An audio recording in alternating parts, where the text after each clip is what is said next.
All right. What's happening, beautiful people? Since I've been putting out a few Deceive Inc videos as of late, I've decided to do a little video on the update, which has dropped just this morning. Well, as I put this video out, it'll be a couple of days ago. But either way, I'm just going to go through the update with everyone. So for those who actually do like watching the Deceive Inc videos, you'll kind of know what's going on and what's changed because things will be apparent. So we've got here the High Alert update. High Alert is the big thing is about the heat system, which we're going to get into soon, which was long needed. So let's go straight in, have a little look-see at what they've got. So updates here, welcome to the agent, blah, blah, blah, blah, lots of fixes, specifically the Heat 2.0. That's what we care about the most, I think. So Heat 2.0. When we introduced the heat system with Misery Empire, the feedback we received loud and clear more. Players want more consequences rather, to being loud to aim to deliver with this rework. So this is a big thing. People would go into guard rooms and just shoot every guard in the room to make sure there's no spies in there. That was chaos because it's not really how the game's supposed to be played, and I think that's what the devs knew when they saw this feedback. People just basically just blasting, and the heat system didn't really do much. Like I didn't ever notice heat system really do anything bad to me or give me any kind of consequence or stress or anything like that. So they've updated it, which is what everyone wanted, including myself, which I'm very happy to hear. So let's have a look what they've changed. The damage-based heat. How you obtain heat is no longer tied to downing an NPC, but directly to the damage dealt. To gain heat, you gain heat relative to the damage you dealt to an NPC versus their maximum health. This means that single tapping NPCs to do a spy check will now yield heat, and downing an NPC will still offer full penalty. Right, I see. So before, if you shot like a guard in the body and they didn't go down, you wouldn't get heat from that. You could run away. But now it looks like you will just for shooting. So obviously, if you down them, you'll get a lot. You'll still get a lot more heat. But if you even just body shot a guard, you'll still get some heat from that, which is good. I like that. Tweaked values. You now gain more heat than before by fully downing an NPC. It will take 2 NPCs taken out to gain a single heat level. VIP is the exception to this rule, giving much more heat. Yep. I don't remember how much it was previously, but I feel like you could kill like a fair few NPCs before your heat bar really raised up. So I'm glad. Okay, so 2, and you get heat bar level 1, which means you will be more vulnerable. So you'll take more damage if you've got a heat bar level 1. Heat from scalding. If you get scalded by a non-guard NPC while out of cover in a restricted room, you will slowly build up heat over time. Right, because so if I'm not in cover and I go into a green room, and the staff members are telling me to get the fuck out, I'm going to be getting heat from that. The reason why it's only non-guard NPCs is because if you do that in a blue room, the guards will shoot you because they know you're a spy. Penalty level changes.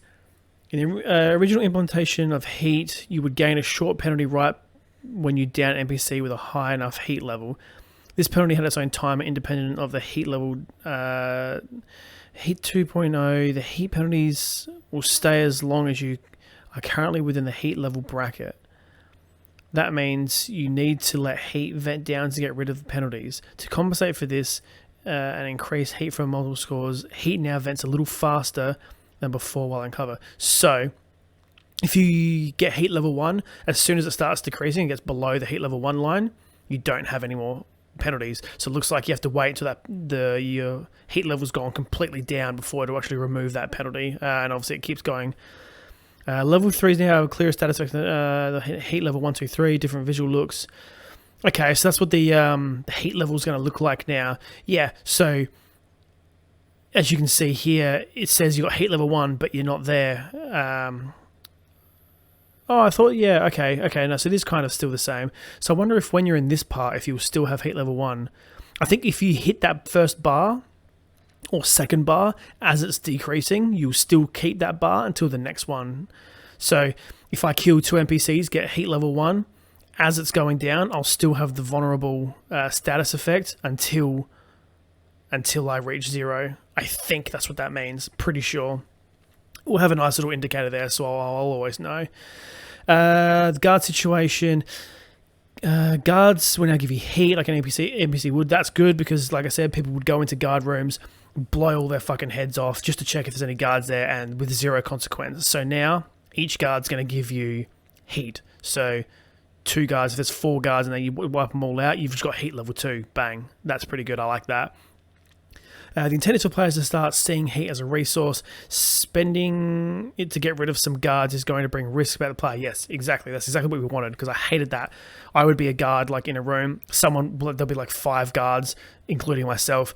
Someone would just waltz in and just headshot all the fucking guards, which was very annoying, especially when they've got those high-powered weapons that just blow me away really fast. But anyway, they're changing that, which is fantastic. I'm very happy to hear.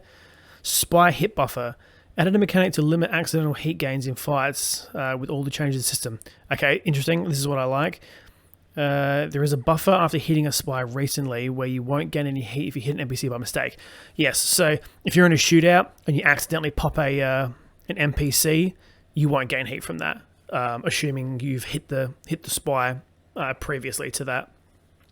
Buffer is short and is only intended to prevent random hit. Yeah, cool. That's good. That's a nice little change. Elite guards. This is another big thing. So this will be interesting. So they've added a new level of staff members to the game. Repeated catastrophe failures to their security. VIPs have put together a new training program to deploy elite guards. Yada yada yada. Capable of entering technician rooms. So the purple rooms. They have stronger weapons, and they can take more bullets by the sounds of it. Yeah. So they can enter purple rooms, they can do more damage to you, and they can take more damage. Good. I like that. Elite guards will be very few and far between before the vault. You can no longer depend on the fact that nobody but a spy and a VIP can enter the terminal locations. That's interesting.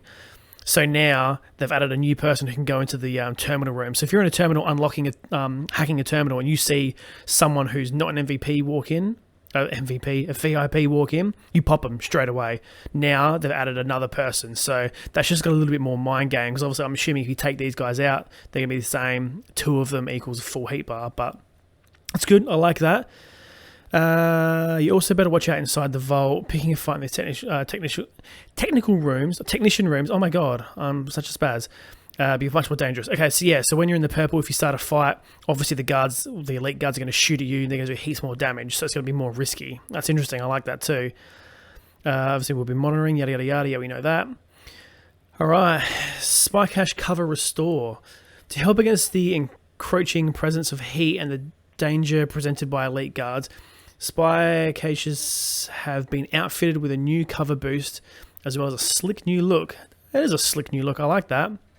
Health, intel, and ammo. Tells you exactly what you're getting at. Good. You will not instantly recover when looting one of these. Oh, I like that. Allowing you to disappear and go back into the stealth play after a tense fight. Yes, I like this. So this is going to stop vultures. So exactly what I do. If there's a gunfight close to me, you run in there and try and pick up the scraps. This will be good because you can't do that as well. One, it's hard to, they don't have like direction with the gunfight, so it's hard to tell where it's coming from. The indicator, only indicator is if there are like NPCs ducking and all that kind of stuff, or running away.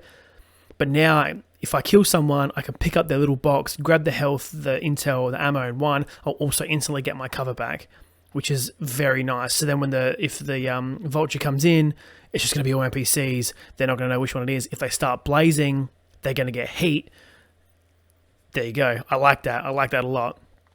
Dossier menu. Added a new menu with top secret info about all the NPC characters. Right. Including their often requested names. What? Are people really requesting this? Names and stuff for the NPCs? Alright, I don't really care too much about that. Full list of status effects. That's interesting. I might look at that sometime. I think I already know them all, but I'll check it anyway just to make sure there's nothing that I don't realise. XP boost changer. A lot of feedback introducing the XP boost to Misery Empire catalog, which we are now acting on in this update. From now on, your NPC booster will only deplete during matches, not in the menu and offline. That's great. So when you pop an XP booster, it would just be on a timer for 1 hour or whatever it was. So now that's 1 hour game time. I like that. Your XP booster is also active for the entire match if you stay in the match with only 1 minute left. Oh, if you start a match with only 1 minute left. So don't worry about having enough time left for the one last match.